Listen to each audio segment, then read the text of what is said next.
everyone, and welcome to the channel. I'm back to break down this 9-game NBA DFS slate on DraftKings. Before we get into it, if you do enjoy the content at any point in this video, if you could please leave a like on this video, subscribe to the channel, and hit the notification bell, I would greatly appreciate that. YouTube continues to tell me about 60% of my audience is not subscribed, so if that is you and you're staying tuned throughout the video, finding that it's good information, informative, entertaining, any of the above, if you could take one moment to hit the subscribe button, I would greatly appreciate that.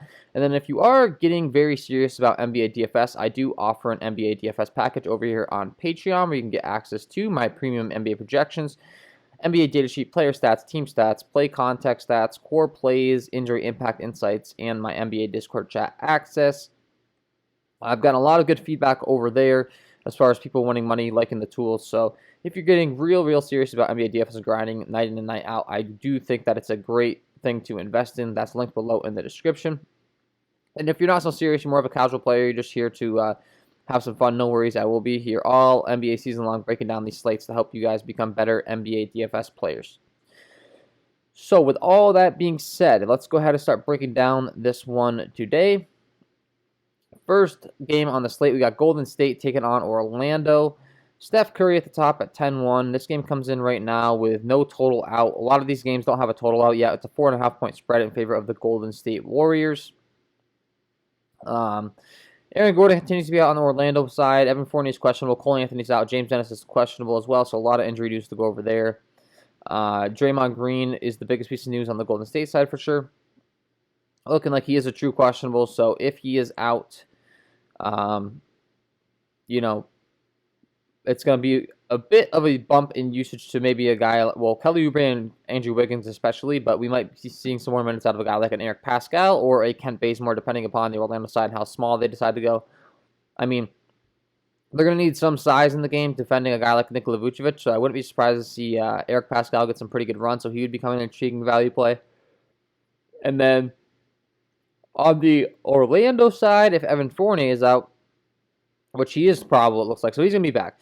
So that's good. So we can feel pretty confident playing Evan Fournier, Nikola Vucevic, Terrence Ross. Those three guys are going to be leaned on very heavily, as well as Michael Carter-Williams.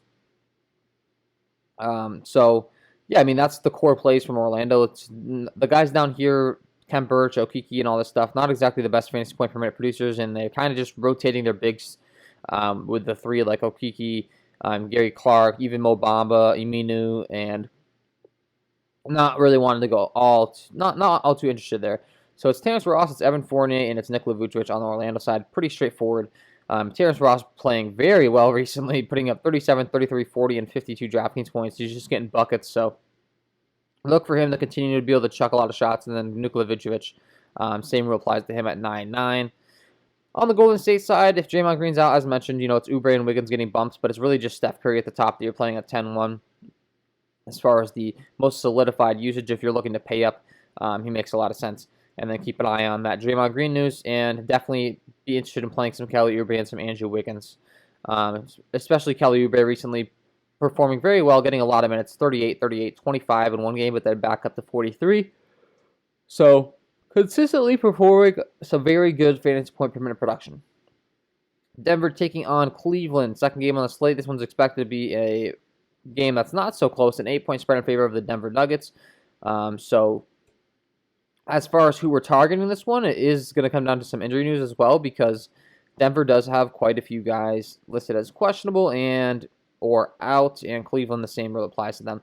Denver's got PJ Dozier, Gary Harris, Paul Millsap, JaMychal Green's questionable, Will Barton's questionable.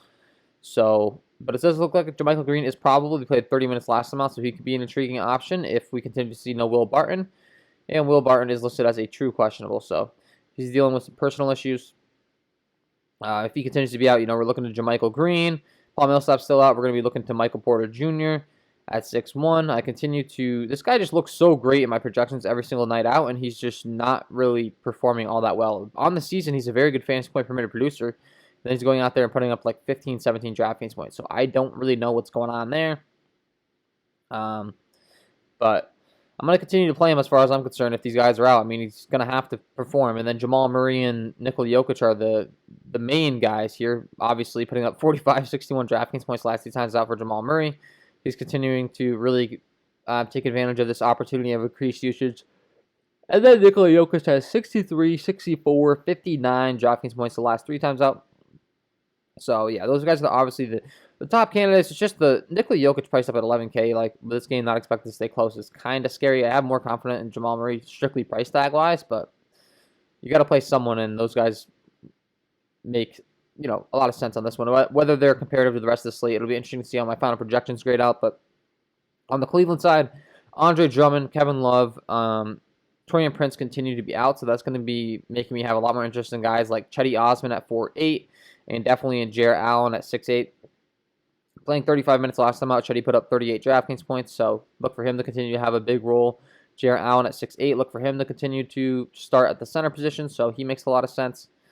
And then it's Darius Garland and Colin Sexton up at the top. So feel pretty confident about those 4 plays with all these guys out. Their usage and their minutes are going to continue to be pretty solidified. Atlanta taking on Boston. Trae Young comes in with a 9.5 price tag. This game comes with a 225 over-under with a 3.5 point spread in favor of the Boston Celtics. Jaylen Brown is listed as questionable. Marcus Smart, DeAndre Hunter are already out. If Jaylen Brown is out, that's going to make Jason Tatum a top priority on this slate for sure. At 8.8, he's going to become like a must-play. So keep an eye on that one. As far as if we have any lean on if Jaylen Brown's actually going to be in or out, we don't really. All that we know is that we weren't really expecting him to be on the injury report, and now he is, which I tend to think is a bad sign for him, but who knows? We have to keep an eye on the news. And Kemba Walker would also become a great play as well at 6.5. It would become the Kemba and Jason Tatum show, and I'd have a lot of interest in both of these guys if Jaylen Brown's out. For sure. And then on the Atlanta side, it's Trae Young, it's Clint Capella. They're always the top 2 options on the Atlanta side, but Trae Young at 9.5 continues to be priced up. Now, if there is no Jaylen Brown, I'm going to like Trae Young a lot more because there's no Marcus Smart. There's no Jaylen Brown. That's going to be a big hit to the Boston defense, so that's going to make me have a big matchup boost to Trae Young. So keep an eye on that news and keep that in mind. And then Clint Capella, John Collins, 7.2, 6.8. Continue to kind of cut into each other's like rebounding and usage upside. So I don't really know. There was a while there I felt pretty confident just fading John Collins and playing Clint Capella, and that's honestly still my approach here, except for the fact that Clint Capella's not having those like 60-point games anymore. So maybe Collins is cutting into his upside enough to where we can't play him anymore. Kevin Huerter and Cam Reddish continue to see a bunch of run with no DeAndre Hunter, around mid-30s in the game for both of these guys. Cam Reddish specifically starting to catch on a little more recently, putting up 30 and 29 DraftKings points. So both these guys make sense as plays for sure. Some pretty respectable price tags. And then you got Danilo Gallinari down here at 4.3. You could throw in your lineups as well, but he's only in the mid-20s. So I feel better about playing a Cam Reddish and a Kevin Huerter. And then maybe a Peyton Pritchard gets more run if there is no Jaylen Brown as well at 4.2. So look for him to be involved, but probably a little too cute on the slate. With Kemba Walker still in the game, but it could pay off for you. You never know. I wouldn't rule it out. Chicago taking on Philadelphia. We got a 9-point spread in favor of the Philadelphia 76ers. No over-under is released yet, but expected to be a game where the 76ers run away with this one fairly easily. Ben Simmons is listed as questionable, and it's looking as if he is more so probable. So, wouldn't worry about him not playing. I think he'll be in there after that huge game last time out. Joel Embiid is in. Ben Simmons is in. Tobias Harris is in. The Chicago front court is not scary at all, so I will definitely have some interest in Joel Embiid at 10.7. And Tobias Harris at 7.9 makes some sense as well as a shooter, putting up 58 and 58 DraftKings points the last 2 times out and getting more rebounds. So I like him. Ben Simmons, like at 9.1, I just don't really have too much interest in because of his lack of ability to shoot. I mean, he put up 42 points last time, real life points. But I don't think that I'm looking to chase that. I think he'll probably be back down in his like 30 to 40 DraftKings points range. So I'd rather pay all the way for Joel Embiid or go down to Tobias Harris personally. And then on the cheap end, I mean, you could play a Seth Curry for sure at 4.8. He continues to be an intriguing option on this Philadelphia side, getting some good run, and he's very good at shooting the 3 ball. So he becomes a good play. I mean, playing 37 minutes the last 2 times out, he was putting up like 15 draft points a game, and then last time on the scene, he just exploded on the scene for like 38 DraftKings points. So you get the point. The upside's there. It's a little inconsistent, but you can always have interest in him, especially against the Chicago team. I'm not worried about their defense. And speaking of Chicago, on their side, I'm really looking to play Zach LaVine, Kobe White. And that's about it, to be honest with you. I mean, these two guys kind of have all the usage. Lauri Markkanen continues to be out, so we are going to see some minutes for Thad Young. And Wendell Carter Jr. is back, so we'll see some minutes from him. But, I mean, I don't know. It's kind of tough going here. Thad Young continues to produce, but I think his upside's kind of capped with Wendell Carter Jr. coming back. So just buyer beware there. It's not like he's having bad games, but he's put up like 36 and 36 the last 2 times out. He has seen his price tag go down from 6'1 to 5'8, so it's like maybe we can still go there with the price tag dip. It's just I'm kind of waiting on him to only have like 25 DraftKings points, and that's not going to get it done in tournaments. Especially when there's guys in the rotation like a Denzel Valentine, Thomas Adoransky, Patrick Williams, all these guys that are also cutting into the minutes in the rotation. So moving further along, Detroit taking on Memphis. We got a 222 over-under with a 5-point spread in favor of the Memphis Grizzlies. Detroit side, Blake Griffin's continuing to be held out. Sekou Doumbouya is listed as questionable, so I mean, I think Jeremiah Grant has a ton of upside now. I think he's going to have a lot more rebound upside, and the thing is, he's only grabbing like 2 boards a game for some reason, so a little confused. I feel like that's going to ramp up here soon. Only 2 rebounds last 2 times out. Last time out, he put up 43 real-life points and put up 48 DraftKings points, like strictly on points. No assists. He had 1 block, no steals. I just kind of think that he's going to eventually have a game where he goes out there and puts up 10 boards and gets you a double-double. Mason Plumlee, same rule applies to him on the Detroit side. He is a starting center, so I'd expect him to continue to see his production ramped up with no Blake Griffin. So I like him. And then you got DeLon Wright, Josh Jackson, and Sadiq Bey. Honestly, like the most expensive guys here, the core 5 are the ones I'm looking to. And then after that, my interest kind of drops off. But these guys are still only in the mid 5K range, even though I, quote unquote, call them the most expensive. So I feel pretty good about that. Throwing these guys in, you could throw in a Josh Jackson. A bit of a revenge narrative, I suppose. But yeah, that's what they're looking to on the Detroit side. And then on the Memphis side, D'Anthony Melton, all these guys continue to be questionable. Dylan Brooks is questionable. So if we find out that like Dylan Brooks and D'Anthony Melton are out, we could have a lot of interest in Grayson Allen. I expect him to get a bump up in usage and minutes, so keep an eye on that one. And Tyus Jones. Both these guys would become great value plays at 4.9 and 3.6. So we'll definitely want to keep an eye on that news because that's pretty relative, especially considering the Detroit defense is not good. So that's a pretty significant matchup, to be getting a bump up in.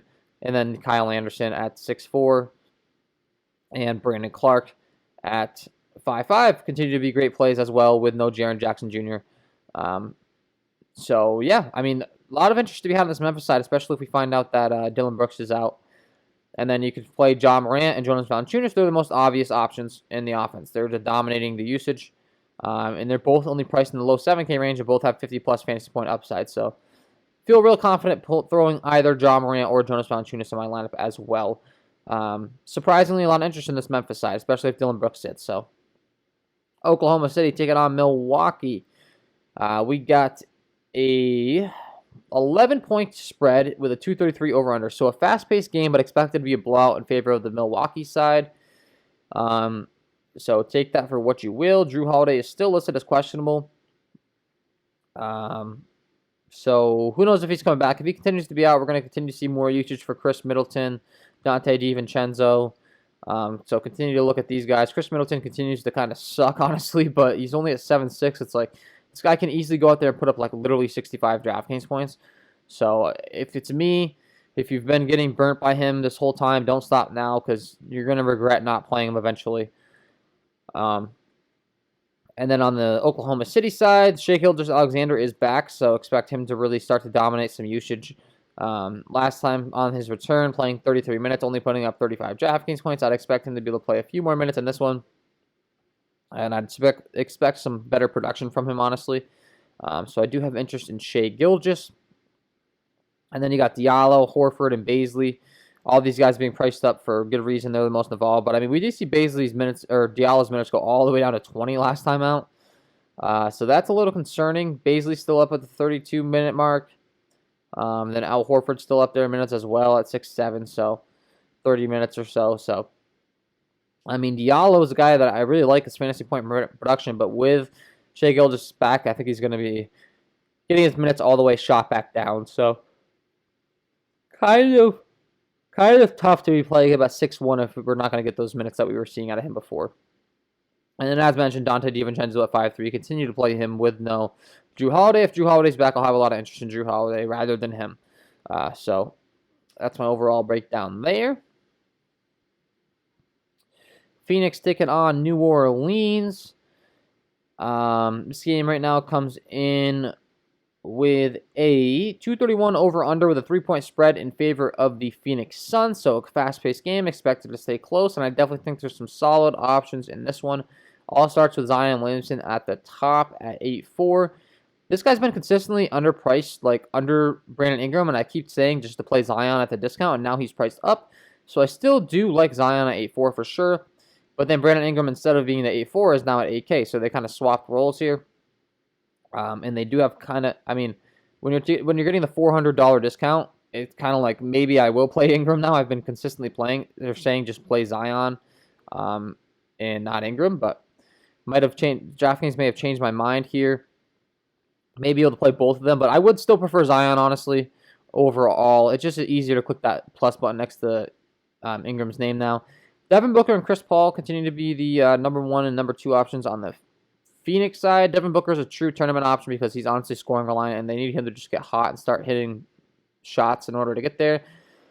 Chris Paul, much more well-rounded as far as rebounds, assists, points, so I do think that Chris Paul is my priority here at 7-7.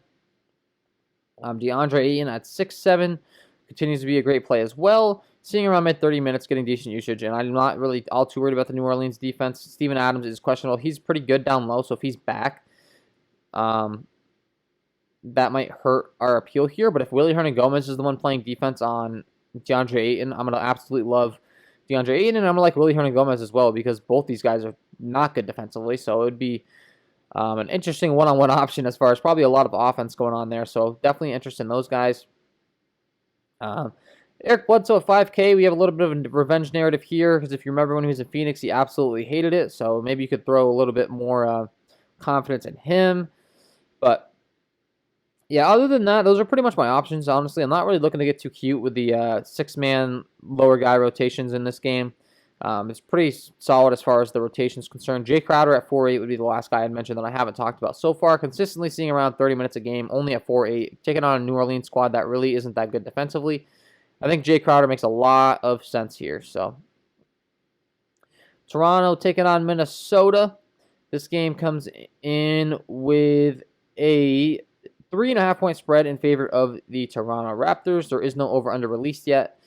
So, yeah, expect it to be a close game for once for Minnesota. So, I do think that Karl-Anthony Towns at 9.2 is an intriguing play just based on the Vegas spread. I mean, I honestly wouldn't expect Vegas to anticipate this game to be this close, and they are. So, as far as I'm concerned, that means we're going to have a lot more interest in Karl-Anthony Towns than we would if the spread was a little larger. Kyle Lowry continues to be listed as questionable. He was ruled out last time out, and he's expected to miss this game as well. So, look for a combination of Stanley Johnson, Malachi Flynn, and Norman Powell to kind of take over for it. As far as how Flynn performed last time out, he only still got 5 minutes, so it's probably not all too intrigued. Terrence Davis was a guy that was getting minutes before. He only saw 1 minute. Stanley Johnson at 3K, didn't get a lot of minutes either. So, the projected guys to fill in, it was Matt Thomas that got 17 minutes. So maybe you could be looking to a Matt Thomas. But it continues to be DeAndre Bembry for his defensive perks, I think. He did play 37 minutes. So it was Bembry, really. But then you look at his fantasy point production, he only put up 13 DraftKings points in 37 minutes. So maybe he's an intriguing play because the Minnesota side's terrible defensively. So maybe he can actually get you there. I mean, the guy's 3-1 and he played 37 minutes. So maybe he's a sneakier play than one would think in this particular matchup. But really looking at Chris Boucher, Norman Powell, OG Anunoby. Those are the three guys. OG Anunoby continues to be limited after returning, though. So I think Norman Powell is definitely my favorite, considering Boucher's minutes are kind of inconsistent and OG's continuing to be limited. Now that limit is around 30 minutes, so it's like he could still get you there, but I do think it's pretty simple. I'm going to Norman Powell, I'm going to Pascal Siakam, I'm going to Fred VanVleet, and Pascal Siakam and Fred VanVleet are both great plays with no Kyle Lowry, all the usage in the world, and I love targeting this Minnesota squad in a fast up-tempo game. I absolutely love both of these guys. So yeah, both underpriced, both getting a big bump in usage, and I definitely like both of them. And then on the Minnesota side, it's really Malik Beasley, Anthony Edwards, as far as anyone else I'm looking to besides Karl-Anthony Towns. Those are the two guys that are going to get a lot of run and really the only ones that are getting solidified minutes in the rotation. So I'm not looking to get cute with anyone else, really. It's those three guys on the Minnesota side. Utah taking on the Los Angeles Clippers. This game comes in with a 3.5-point spread in favor of the Utah Jazz. No over-under released yet, but is expected to stay close. So we'll see what's going on here. As far as the injury news is concerned, we got Kawhi Leonard and Paul George both listed as questionable. This is just me assuming, but Utah has been a very good team, very good record. I kind of just feel like both these guys come back in this one, like to try to get the win. I think they might have just circled this game on the calendar, but that's just me speculating. But if they're both out, we're going to continue to have to prioritize guys like Lou Williams, Marcus Morris, Serge Ibaka, Reggie Jackson. You know, all the Clippers rotation players. If only one's out, you know, it's not going to be as appealing to play these guys, but still the main candidates like a Lou Williams, Marcus Morris Sr., etc. might be interesting plays. I have to keep an eye on my projections and keep an eye on, you know, which ones are in or out. And then on the Utah side, it's pretty simple. There is no Mike Conley still, possibly, if that's the case. Same thing. I mean, if Mike Conley's back at his discount, I don't know if he's going to be limited or not, so I don't know if I can really play him. But if he's out, same thing is going to give a bump up to these main rotation players. So you got Donovan Mitchell, Rudy Gobert, Jordan Clarkson. You know, they're the ones that are going to be receiving all of the boost in production, minutes, all the above. So those are the guys I'd be looking to, as well as Joe Ingles. Joe Ingles will continue to start if there's no Mike Conley, so continue to play him. And yeah, that is my overall breakdown of this 9-game slate. Before I let you guys go, I got to give you my lock of the night. Let's get into it.